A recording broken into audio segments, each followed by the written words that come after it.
Fallait que je fasse cette vidéo ce soir. Il y avait une urgence pour moi. Parce que c'est quand même assez... C'est clair comme histoire. Bon, on y va. Le Monde, en direct, guerre au Proche-Orient, sur le mandat d'arrêt de la CPI contre Benjamin Netanyahou, le ministre des Affaires étrangères français évoque de possibles questions d'immunité.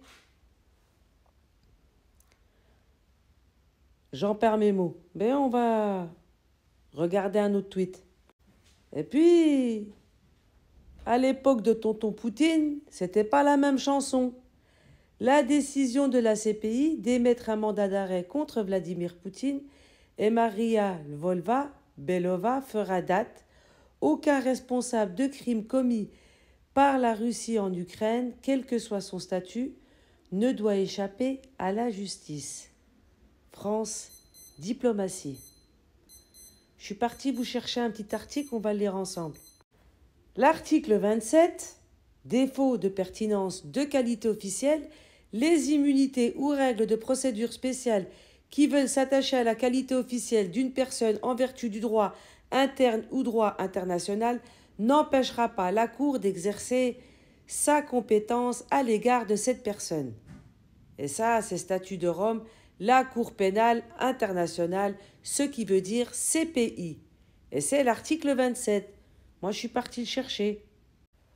Voici l'article 27 en question. Défaut de pertinence de qualité officielle. Là, je l'ai légèrement agrandi. Bon, on y voit... Si, on le voit bien de toutes les façons. Mais je vais vous le lire parce que je suis partie le chercher. C'était juste pour vous montrer. Hein. Cet article, je l'ai fait en capture voilà, de ce livre-là. Alors, quels sont les 4 crimes internationaux? Le crime de génocide, petit a. Petit b, les crimes contre l'humanité. Petit c, les crimes de guerre. Petit d, le crime d'agression. Et puis, j'ai été chercher l'article 27 en un peu plus grand pour qu'il soit plus visible en fait.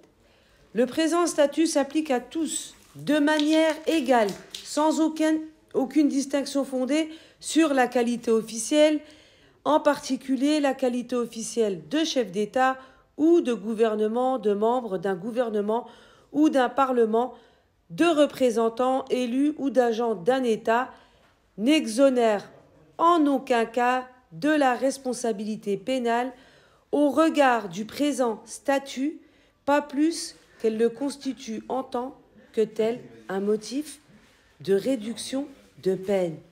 Ce qui veut dire qu'aujourd'hui, le ministre des Affaires étrangères français évoque de possibles questions d'immunité. Donc, que ce soit pour Poutine ou un autre chef d'État, notamment Netanyahou, il n'y a aucune immunité. L'article 27 de la CPI le stipule.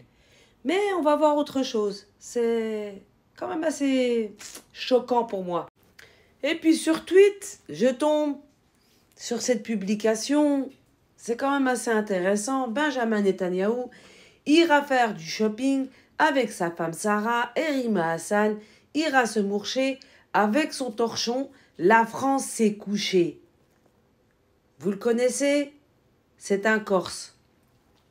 Oui, depuis un petit moment, il s'en prend à tout ce qui est musulman et j'en passe. La France s'est couchée. Et il le dit 2 fois dans la vidéo. Moi, la vidéo, je vous ai ramené une capture. Pour pas qu'on pense que je raconte n'importe quoi. La France s'est couchée. Et tu as, et je vais le dire, la fachosphère française qui veut que l'Algérie se couche comme elle vient de se coucher. Mais l'Algérie ne se couchera pas.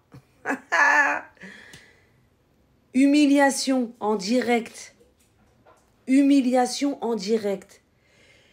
Et si vous allez sur Tweet, et vous pouvez y aller, cette publication, les Français sont de simples chouineurs. À part faire appel à Macron sur leur tweet ou le Premier ministre, là, pas un Français a ouvert sa bouche. Pas un Français est indigné par la France s'est couchée. Je vous mets la vidéo. Encore des tweets inondés Twitter. Vous comprenez la colère aujourd'hui de la gauche française qui aurait rêvé de cette image, Benjamin Netanyahu qui pose le pied en France et puis menotté, arrêté. Voilà, David, on y est. C'est ça qui est important ce soir, voilà, pour nos téléspectateurs. Moi, je bois ce soir, David, les larmes des gauchistes. Je suis content déjà d'avoir lu les tweets d'Aymeric Caron, de Rima Hassan en train de pleurer. Alors Rima Hassan, elle n'a plus qu'une chose à faire, c'est prendre son kéfier, ou plutôt son torchon, et se moucher avec. Parce que Benjamin Netanyahu ira à Paris, David, et faire du shopping avec Sarah. C'est ça la réalité ce soir. Donc la France est couchée. De la France. La France est couchée véritablement aujourd'hui. Je suis très content et je bois ce soir les larmes de tous les gauchistes et j'ai hâte de voir encore des tweets inondés Twitter. Vous comprenez la